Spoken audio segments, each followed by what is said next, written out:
Vous nous écoutez sur Radio Franca. Radio Franca, c'est la radio des enfants. Retrouvez toutes les émissions sur franca-on-r.fr. À présent, un petit intermède musical présenté par mon collègue présentateur de divertissement, Marcel, et son invité exceptionnel, le chanteur Nathan. Recycler, c'est trop stylé, pensez avant de jeter.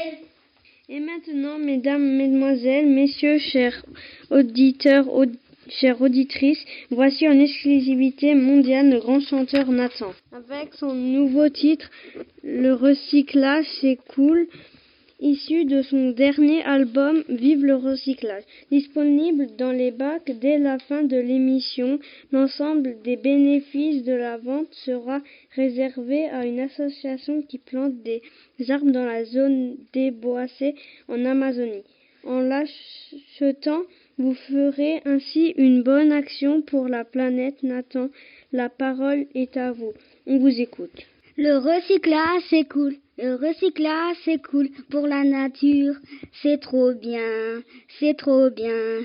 Et c'est cool, il faut mettre les déchets dans les poubelles et les déchetteries. Pourquoi la nature est polluée? Parce qu'il y a des gens qui mettent des déchets par terre. Et oh oh oh, et oh oh oh, et oh oh oh. Et merci à ceux qui nettoient la nature, à ceux qui ne polluent pas. Pourquoi vous faites ça? Merci beaucoup. Merci beaucoup Nathan pour ce très bel intermède musical. Peut-on savoir où vous trouvez toute votre inspiration pour vos textes toujours engagés? Je trouve que la musique et l'art en général sont de très beaux moyens pour faire passer des messages forts. Et j'espère vraiment que nos auditrices aimeront ma chanson et seront sensibilisées à cette thématique. N'hésitez pas à acheter mon album, à en parler tout autour de vous. Merci beaucoup à tous et à toutes. Merci beaucoup Nathan pour votre présence malgré votre emploi du temps bien chargé. Selma, à vous l'antenne. Un grand merci à vous pour cet intermède musical des plus divertissants. Et à présent, un petit sketch sur le tri présenté par nos confrères Zélie, Louis et Mathéo. À vous l'antenne. Recyclage, c'est trop stylé, pensez avant de jeter. Et Mathéo, que penses-tu du nouveau système de tri qui sera bientôt mis en place? J'avoue que je ne sais pas trop. Je vais demander à Zélie pour voir. Pour moi, ça m'est complètement égal, car de toute façon, je ne fais pas de tri et je ne sais même pas comment cela fonctionne. Et vous? Mais c'est très important de se tenir informé. Pour moi, c'est une très bonne idée. Je pense que grâce à ce nouveau système, beaucoup de choses vont changer. Moi, mes parents m'ont déjà sensibilisé et un peu au tri. Alors, je suis déjà un peu habituée. Mais sinon, ça ne me semble pas mal. En tout cas, ça fera sûrement moins de travail pour le tri du SIDEM. Oh oui!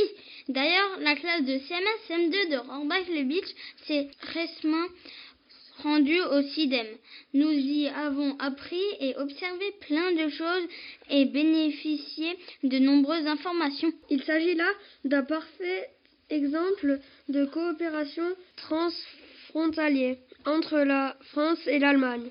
D'un côté, les sacs multiflux bleus sont traités sur un site de valorisation thermique à Neukirchen, en Allemagne. De l'autre côté, les biodéchets de la Sarre sont valorisés à Métavalor en compost et en énergie renouvelable.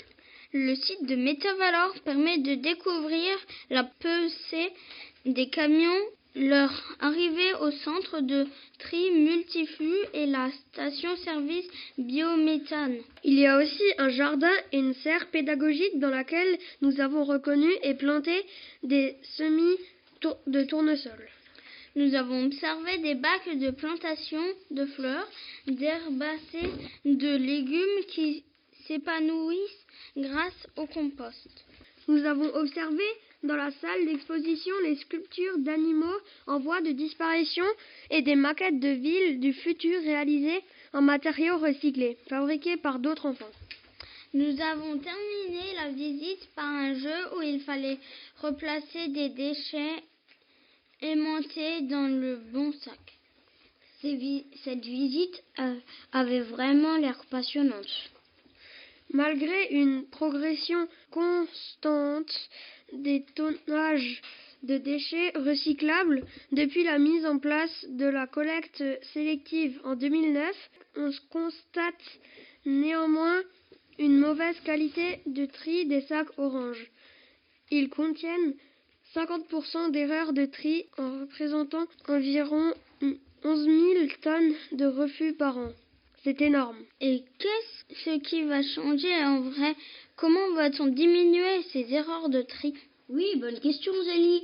En quoi consistent précisément ces nouvelles règles? En 2022, tous les emballages se trieront. Les papiers et les petits emballages en carton seront à déposer dans des conteneurs à fibreux qui seront progressivement mis en place sur l'ensemble du territoire. Les emballages en verre, comme les pots, les bouteilles et les bocaux en verre, seront déposés comme d'habitude dans des conteneurs en verre. Les autres emballages, dits légers, seront à déposer dans les sacs orange qui sera en fait une solution transitoire en attendant le bac jaune ou directement d'apport volontaire. Les emballages concernés par cette nouvelle pratique sont les emballages métalliques, les briques alimentaires, les emballages métalliques, les bouteilles et flacons en plastique et tous les autres plastiques. Barquettes, pots, boîtes, sachets, tubes, films, blisters. Ainsi, ce sera beaucoup plus simple pour tout le monde et cela permettra de réduire les erreurs de tri. Ces erreurs ont en effet une grande conséquence sur le coût de traitement des déchets. C'est beaucoup plus clair à présent. Et encore, un grand merci au CIDEM pour leur accueil et un grand merci à tous les deux pour votre précieuse explication. Un grand merci à vous pour ces explications très instructives. Et à présent, passons à la météo du recyclage avec notre météorologiste Gwendoline.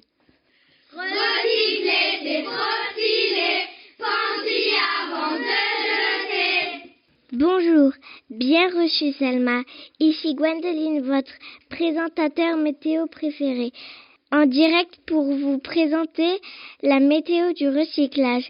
À Pétéronoc, nous assistons à une pluie de déchets. Notre correspondant local sur place a en effet remarqué de grandes erreurs de tri. À Perpec-Lioa, nous avons un temps très ensoleillé.